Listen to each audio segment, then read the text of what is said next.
Assalamualaikum warahmatullahi wabarakatuh. Perkenalkan, nama saya Rawiti Zahra dengan NIM 23838 dari kelas L.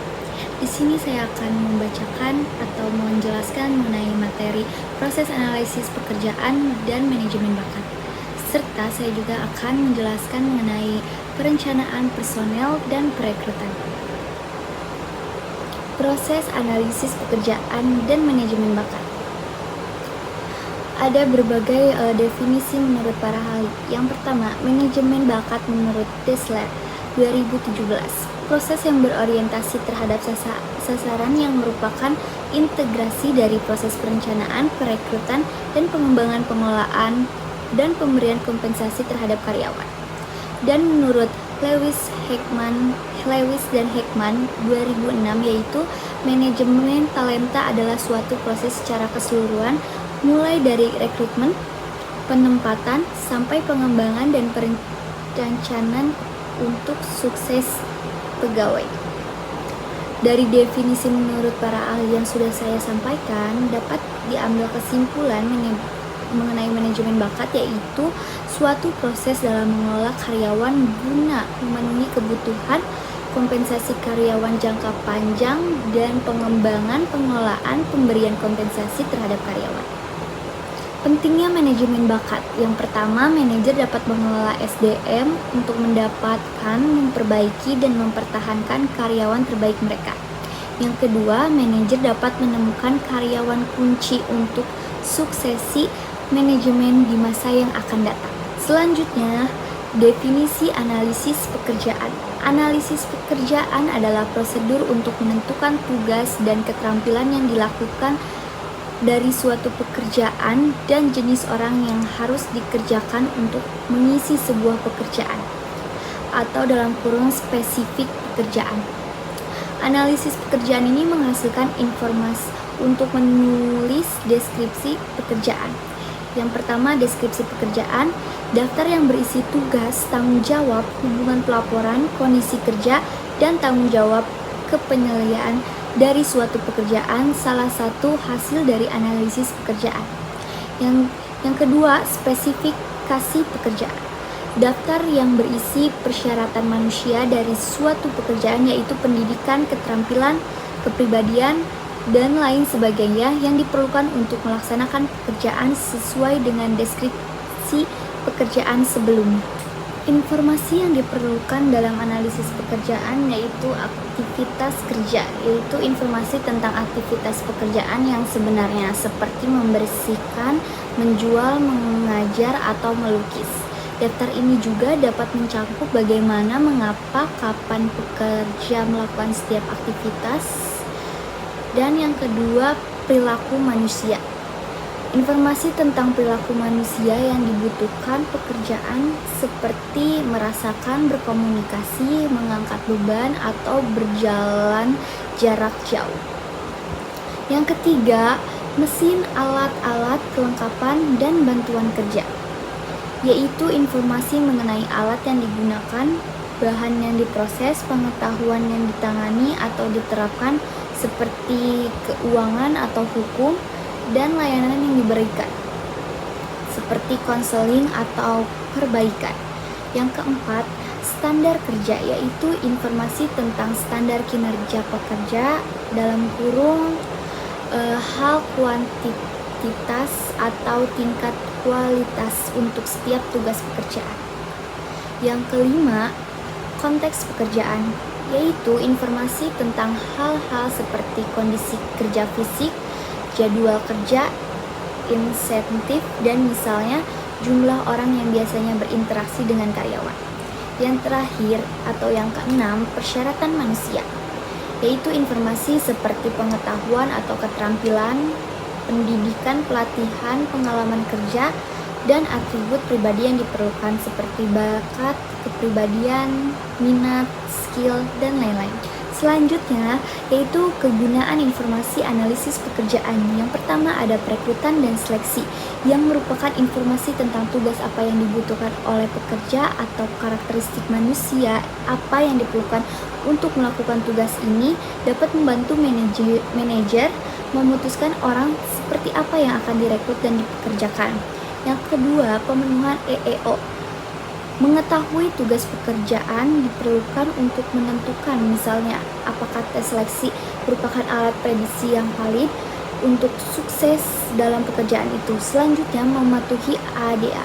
Pemberi kerja harus mematuhi fungsi pekerjaan penting setiap pekerjaan yang memerlukan analisis pekerjaan. Penilaian kinerja, yaitu sebuah penilaian kinerja membandingkan kinerja aktual seorang karyawan dari tugasnya dengan standar kinerja pekerjaan. Manajer menggunakan analisis pekerjaan untuk mempelajari apa tugas dan standar ini. Kompensasi, yaitu kompensasi biasanya tergantung pada keterampilan dan tingkat pendidikan yang dibutuhkan pekerjaan, bahaya keselamatan, tingkat tanggung jawab, dan lain-lain, di mana semua faktor yang Anda nilai melalui analisis pekerjaan. Pelatihan, yaitu deskripsi pekerjaan mencantumkan tugas khusus pekerjaan dan keterampilan yang diperlukan sehingga menunjukkan dengan tepat pelatihan apa yang dibutuhkan pekerja tersebut. Dan selanjutnya melakukan analisis pekerjaan, yaitu seperti yang ada di atas ini. Ada Step 1, memutuskan bagaimana Anda akan menggunakan informasi tersebut. Step 2 yaitu meninjau informasi latar belakang yang relevan seperti bagian organisasi dan bagian proses. Step 3 yaitu memilih posisi representatif. Dan yang step 4 yaitu menganalisis pekerjaan secara nyata. Step 5 yaitu memverifikasi informasi analisis pekerjaan dengan supervisor. Dan yang terakhir step 3 yaitu mengembangkan deskripsi pekerjaan dan spesifikasi pekerjaan. Metode untuk mengumpulkan informasi analisis pekerjaan. Yang pertama itu wawancara. Wawancara analisis pekerjaan berkisar dari yang tidak terstruktur hingga wawancara sangat terstruktur dengan ratusan item spesifik untuk diperiksa. Cara melakukan wawancara seperti wawancara individu, wawancara kelompok dengan kelompok yang pekerjaannya sama, wawancara supervisor dengan satu atau lebih supervisor yang berpengetahuan, dan orang yang diwawancarai harus memahami alasan wawancara. Ada kecenderungan bagi pekerja untuk melihat wawancara seperti itu benar atau salah sebagai evaluasi efisiensi. Dan yang kedua itu kuesioner. Meminta karyawan mengisi kuesioner untuk menjelaskan tugas dan tanggung jawab pekerjaan mereka adalah pendekatan analisis pekerjaan populer lainnya. Beberapa kuesioner adalah daftar periksa struktur. Di sini setiap karyawan mendapatkan inventaris mungkin ratusan tugas atau tugas tertentu. Karyawan harus menunjukkan apakah dia melakukan setiap tugas dan beberapa banyak waktu yang biasanya dia habiskan untuk masing-masing tugas. Kuesioner memiliki pro dan kontra. Ini adalah salah satu cara cepat dan efisien untuk mendapatkan informasi dari karyawan. Buku harian atau log peserta. Cara lain adalah dengan meminta pekerja untuk membuat buku harian di setiap aktivitas yang dilakukan. Karyawan mencatat aktivitas tersebut bersama dengan waktu dalam sebuah log. Beberapa perusahaan memberi karyawan mesin pendekti, saku atau pager. Kemudian secara acak di siang hari mereka memberitahu para pekerja yang mendikte apa yang mereka lakukan saat itu. Teknik analisis pekerja kuantitatif. Metode kuantitatif seperti wawancara kuesioner tidak selalu cocok untuk melakukan ini. Ada baiknya memiliki peringkat kuantitatif untuk setiap pekerjaan. Kuesioner analisis posisi dan pendekat Departemen Tenaga Kerja adalah metode kuantitatif untuk melakukan ini.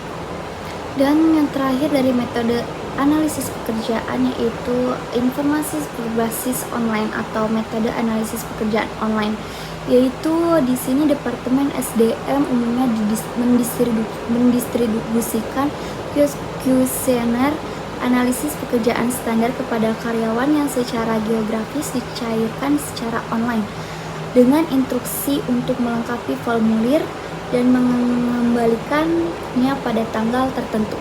Analisis pekerjaan kemudian dapat mengumpulkan online pakar pekerja untuk membahas dan menyelesaikan pengetahuan, keterampilan, kemampuan, dan karakteristik lainnya. Menulis deskripsi pekerjaan. Pekerjaan adalah pernyataan tertulis tentang apa yang sebenarnya dilakukan pekerja, bagaimana ia melakukannya, dan apa kondisi kerjaan itu. Pekerjaan dapat diartikan juga sebagai suatu kegiatan yang wajib dilakukan oleh setiap orang demi kelangsungan hidupnya atau untuk memenuhi berbagai macam kebutuhan hidupnya. Menciptakan deskripsi pekerjaan versi Anda sendiri sebelumnya mempekerjakan orang lain sangatlah penting. Tidak ada format standar untuk menulis deskripsi pekerjaan, namun sebagian besar deskripsi pekerjaan berisi bagian yang seperti identifikasi pekerjaan, rangkuman pekerjaan, tanggung jawab dan tugas pekerjaan, orientasi pemegang jabatan, dan standar kinerja dan kondisi kerja. Dan yang terakhir yaitu spesifikasi pekerjaan. Menulis deskripsi pekerjaan, ada juga spesifikasi terlatih dan tidak terlatih, yaitu merupakan menetapkan kualitas seperti ciri-ciri fisik, kepribadian, minat, keterampilan, penginderaan yang menyiratkan adanya potensi untuk melakukan pekerjaan tersebut atau untuk dapat dilatih. Dan yang kedua yaitu spesifikasi berdasar penilaian, yaitu sebagian besar spesifikasi pekerjaan hanya mencerminkan tebakan pelajar dari orang-orang seperti supervisor dan manajer sumber daya manusia. Daftar pekerjaan di sana termasuk daftar pendidikan, pengalaman, dan keterampilan yang dibutuhkan. Dan yang kedua yaitu spesifikasi berdasarkan analisis statik. Mendasarkan spesifikasi pekerjaan pada analisis statis, yaitu lebih dapat dipertahankan tetapi juga lebih sulit. Tujuannya adalah untuk menentukan secara statistik hubungan antara beberapa prediktor atau sifat manusia seperti tinggi kecerdasan atau ketangkasan jari dan beberapa indikator atau kriteria efektivitas pekerjaan seperti kinerja yang dinilai oleh supervisor. Yang terakhir yaitu matriks persyaratan pekerjaan. Kesimpulannya yaitu manajemen bakat adalah proses perencanaan, perekrutan, pemilihan, pengembangan, pengelolaan, dan kompensasi karyawan yang holistik, terintegrasi, dan berorientasi pada hasil dan tujuan. Analisis pekerjaan adalah prosedur di mana Anda menentukan tugas, posisi, departemen, dan karakteristik orang yang akan dipekerjakan untuk mereka. Analisis pekerjaan itu sendiri melibatkan pengumpulan informasi tentang hal-hal seperti aktivitas kerja, perilaku manusia yang dibutuhkan, dan mesin perkakas dan peralatan yang digunakan. Ini berikut contoh model kompetensi atau profil pekerjaan untuk manajer sumber daya manusia. Materi selanjutnya yaitu perencanaan personel dan perekrutan. Perencanaan dan peramalan angkatan kerja. Perencanaan angkatan kerja atau pekerjaan personel merupakan proses untuk memutuskan posisi siapa dalam perusahaan yang harus diisi dan bagaimana mengisinya. 4 hal yang perlu diperhatikan dalam perencanaan angkatan kerja. Yang pertama, meninjau rencana bisnis dan data angkatan kerja. Yang kedua, mengidentifikasi kesenjangan. Yang ketiga, mengembangkan rencana dan peta strategis angkatan kerja. Yang terakhir atau yang keempat, melaksanakan dan mengukur pengaruh dari rencana angkatan kerja yang baru dengan menerapkan perubahan tersebut. Peramalan kebutuhan personel atau permintaan tenaga kerja, yaitu ada 2 analisis. Yang pertama, analisis tren. studi terhadap kebutuhan pekerjaan perusahaan di masa lalu selama periode beberapa tahun untuk meramalkan kebutuhan di masa depan.